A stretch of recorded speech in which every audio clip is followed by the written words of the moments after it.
Quick. Short. Bursts. With. Adam. And young. Quick,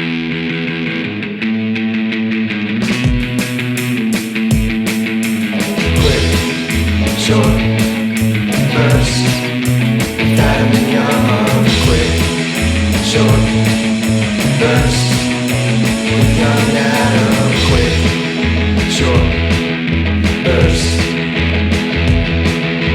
Quick, short, bursts. Quick, short, bursts. With Adam and Young. Oof. How you doing this week? All right. Feels like we just recorded one a moment ago. Like it wasn't that long ago. There's kind of it's nice. I guess we've been doing this a little while now. We're kind of getting this sense of continuity. Like we can pick it up right where we left off. Yeah. Just like here we are. Here we are, yeah. Ready to go. I think maybe we literally were just doing one. Yeah, that's what it is. But to people listening, if you're out there, Yeah. you're not going to know the difference. Unless you're binge listening to us. Is that what you're doing? Even then, how are they going to... There's no way of... Maybe they could tell by the sound quality somehow. Oh, no, they wouldn't know. But, you know, they... I don't know what I'm saying. Never mind. I don't know what I'm saying either. And then... You know how schizophrenics, a lot of times, or most of the time, seems like they're having very, very unpleasant conversations. Yeah. It's like, yeah, fucking son of a bitch. You fucking take that fucking milk carton, shove it up your butthole, you motherfucker. But I'm like, I never really hear one of those people having a really pleasant conversation. I wonder if that happens. Yeah. Are they ever like, oh, I'm having a great day. How about you? Yes, me too. It's never, you never really hear that type of thing. Yeah. Oh, yeah, the third chapter was my favorite. Oh, I thought so too. But you could have a schizophrenic, just an internal book club or something going on. Mm-hmm. That never seems to happen. It's always a bummer. You piece of shit. Yo, I seen you around here before. I know who you are. You just stay away from me, you motherfucker. It's really convincing. Maybe I'm schizophrenic. I can tap into that. I hear a lot of folks talking like that around here. You and I have spoken about this a little bit. Yeah, they walk by your apartment and you could hear them. Yeah, I've gotten a really good sense now from even, like I can usually clock them within a few seconds. Not that they're necessarily schizophrenics, but just people who talk to themselves and do it loudly and abrasively. Like there was a while where I would start to hear it and go like, oh, maybe it's just an animated conversation between two people, you know, whether it's two people walking or somebody on the phone or whatever. But now it's like instant. Just, nope, that's a dude belting it out, you know, just by himself. Yep. I heard not too long ago that, you know, like there's trying to treat schizophrenia. It sounds like it's pretty darn challenging in a lot of ways. But one of the fascinating things that I heard in the last few years was that, in some ways, there was a branch of psychiatry that was encouraging them to actually have a dialogue with these other voices and things, just to start like talking through, talking through whatever issues come up that way, and that there was some they were having some luck with that approach. I think a part of the reason it's really hard to treat is because it has to do with the brain structure of a schizophrenic is different, right? I don't know. Is that right? Yeah, I read. Well, I think it's right. I read this article a long time ago when I worked at Nature, and they were saying that their theory was that schizophrenics are that way because part of the one thing that happens in the typical brain development is your brain prunes away all these connections that are in your brain, but then for some reason that goes awry with schizophrenics, and it doesn't prune away as many connections as it's supposed to. For some reason you have a ton of brain connections when you're really young and then they get pruned down. Got it. Yeah. But then with schizophrenics, like they have more than a normal person, and that's probably what causes it. There's so much to that kind of makes sense to me. I can see it at least as like a model for looking at the way the thing works. Even with that idea of there being like a structural difference, this physical difference in the way the brain works. There was just this article that came out in the Times. I only caught the headline. I haven't read it so far, but about this woman who seems to have all the earmarks of dementia, like when they do brain scans on her and everything. If you just showed the scans of this woman's brain to a doctor, you'd say like, oh yeah, she has dementia, but she doesn't. Like she's totally functional. And so like they're looking at her really closely and trying to figure out what is the difference. That's weird. And like that kind of stuff is just amazing to me. She has a really resilient brain. Yeah. There seem to be ways, of kind of transcending these things that totally, well, I shouldn't say totally, but do a lot to explain the differences to begin with, but can still somehow be overcome or like, worked through or around or whatever. She's one of those people with freak genetics. It could be. Because people are somehow immune to AIDS. I heard some really small percentage of people are just naturally immune to it somehow. It's kind of a fascinating thing. Yeah, that's wild. But I don't know. None of this really matters because I also heard that 5 billion years from now, the sun is going to turn into a red dwarf and it's going to expand and completely engulf the earth in flames and just burn the whole thing up. That's fucked. So it made me think, what's the point of anything? Yeah, why are we... We're all just going to get roasted to oblivion anyway. Yeah. Why are we even podcasting? Why even bother? Yeah. What if it makes you feel nihilistic, right? Mm-hmm. Why listen to beautiful music or look at a pretty flower? Yeah. We're all going to just die.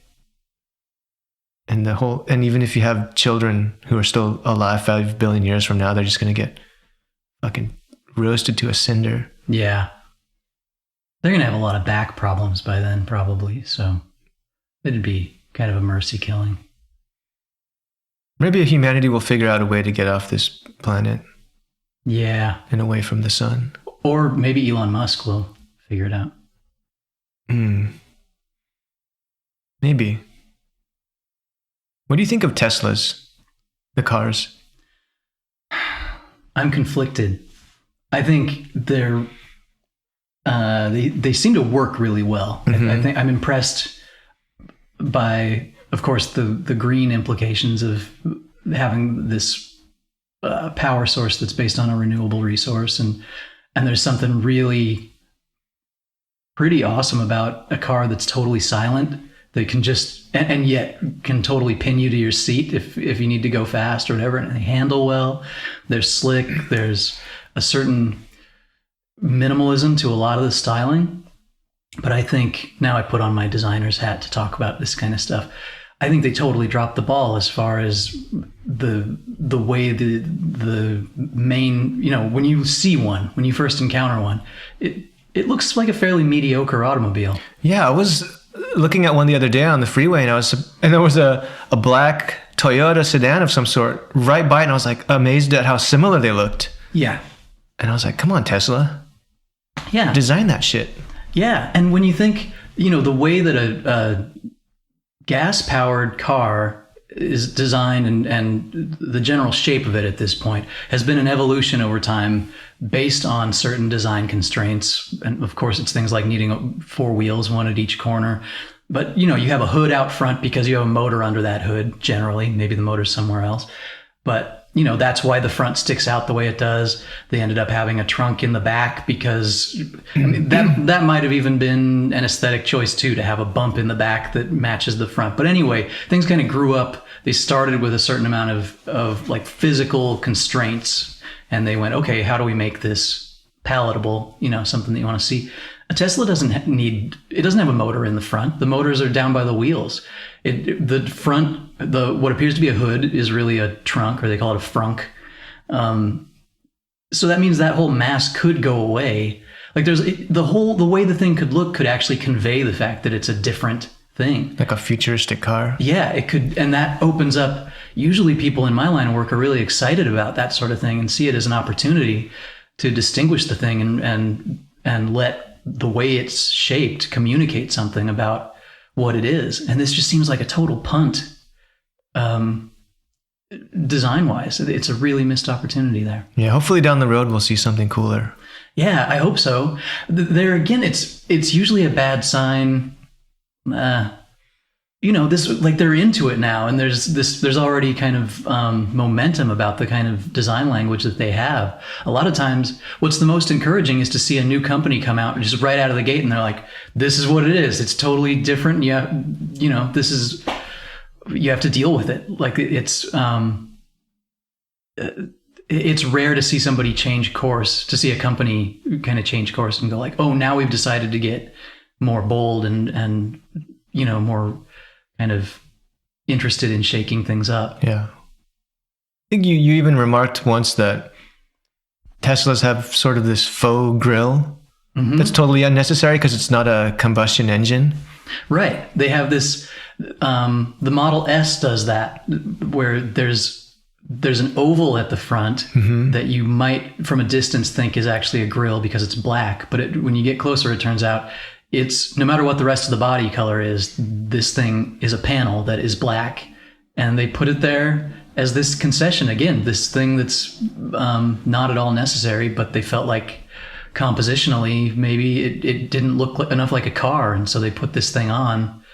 Just kind of maybe they need plastered to it ease on there. people into it psychologically, because people will flip out if it's like, what the fuck is that thing? It doesn't look like a car. Yeah, but supposedly is a car. It is a car. I imagine that's what they're thinking, that they're trying to make it go down easier. That makes me think of like those axioms in marketing and advertising about like not insulting your audience, not insulting their intelligence. I think people can handle that kind of stuff. Yeah.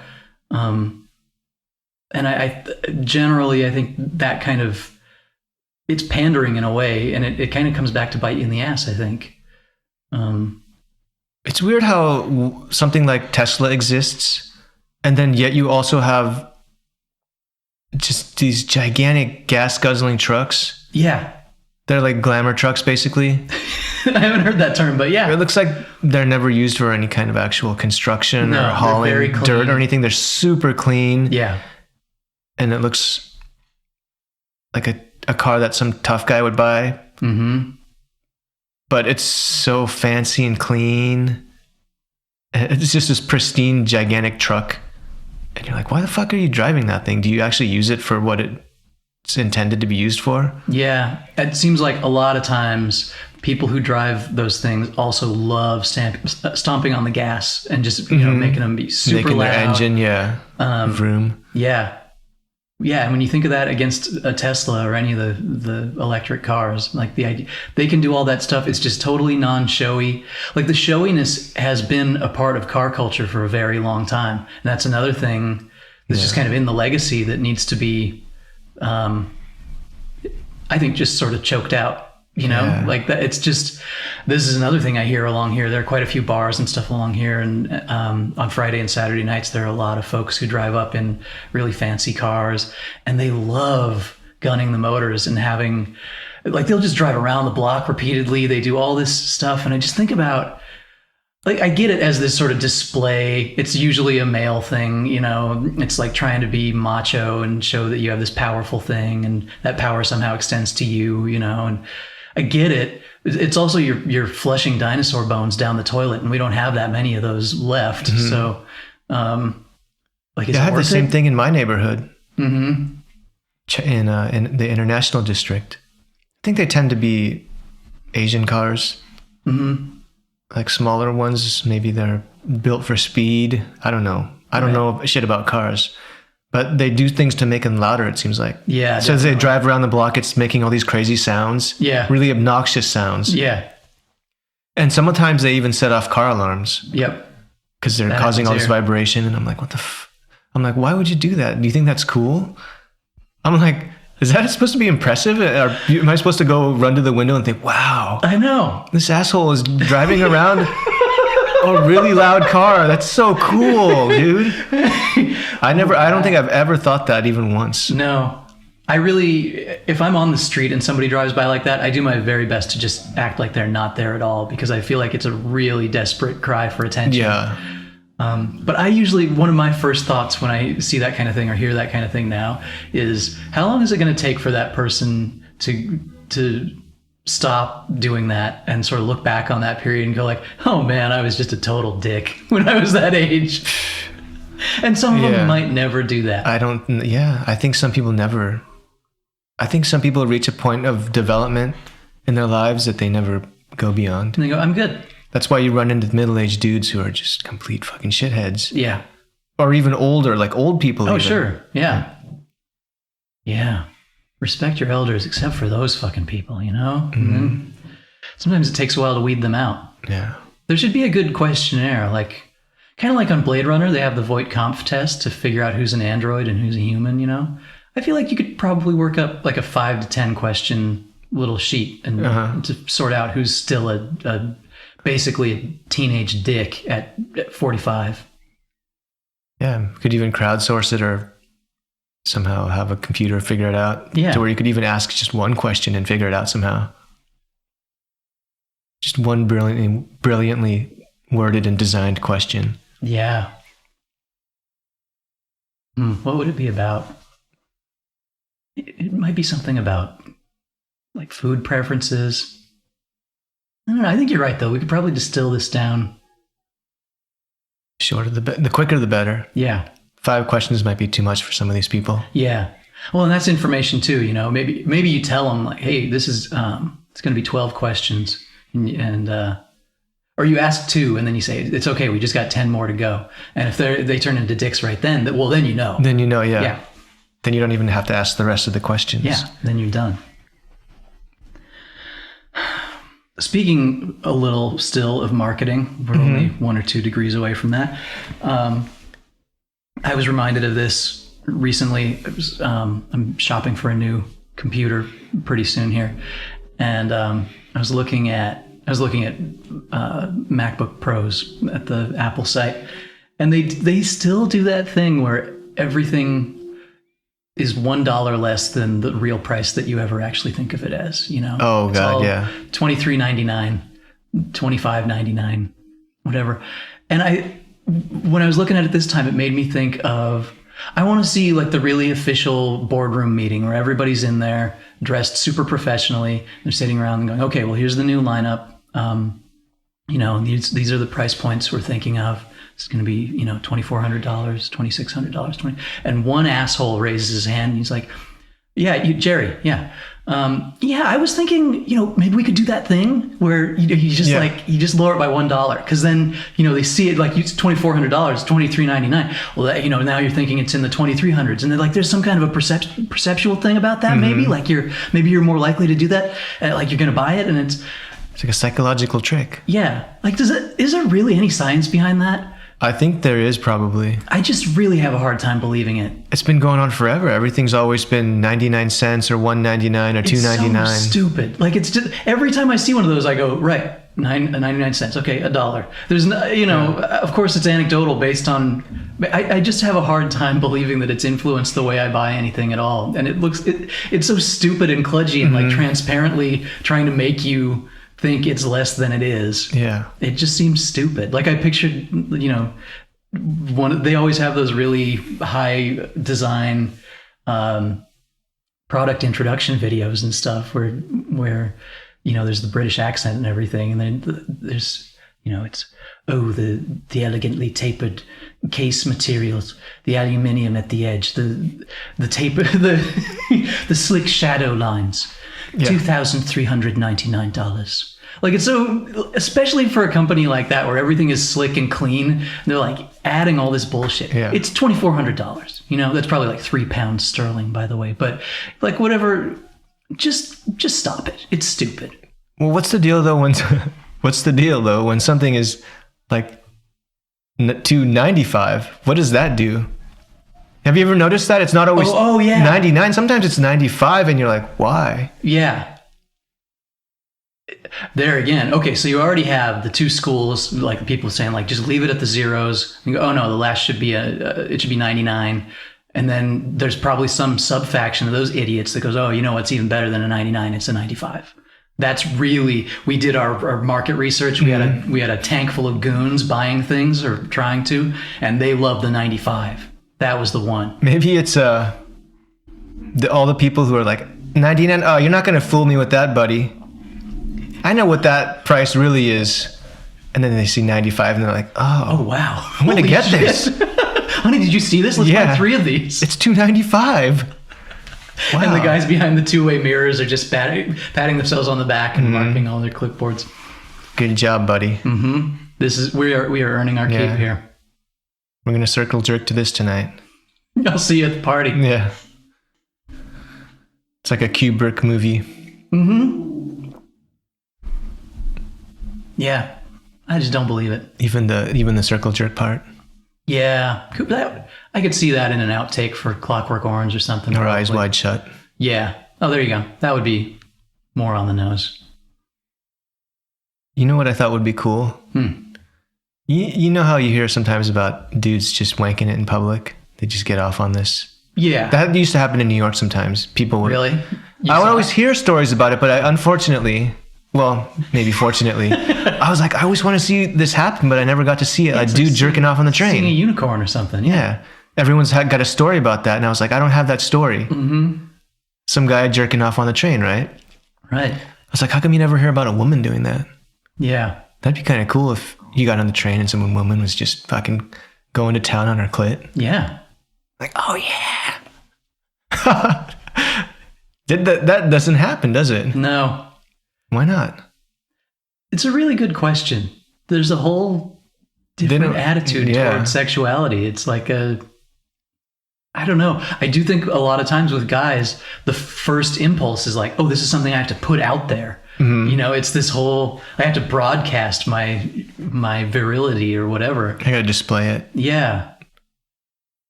But I think maybe it's also guys just like looking at a woman and they get turned on a lot by visual things. Yeah. I mean, I know women do too, but maybe it's different. Maybe they don't feel like this amazing rush of horniness when they see a really hot guy. Like, I need to start fingering myself or something, you know? Yeah. Well, and I've never seen a hot girl and been like, I have to touch my penis right now. It's got to happen. I need to start spanking it right here in front of her. I thought it would be funny though if some really creepy woman was just like staring at a bunch of like, I don't know, dudes playing football or something and just going to town on her. Yeah. Mashing her clit. Or if she was looking at a guy who was jerking it on the train. Yeah, and they were jerking in front of each other. Yeah. That'd be kind of cool, actually. Yeah. I don't think that would ever happen, though. He's like, yeah, that's right. You like that? She's like, yeah, I do. Yeah, you fucking like this? Do you like that I like it? Do you like this? I don't think I do.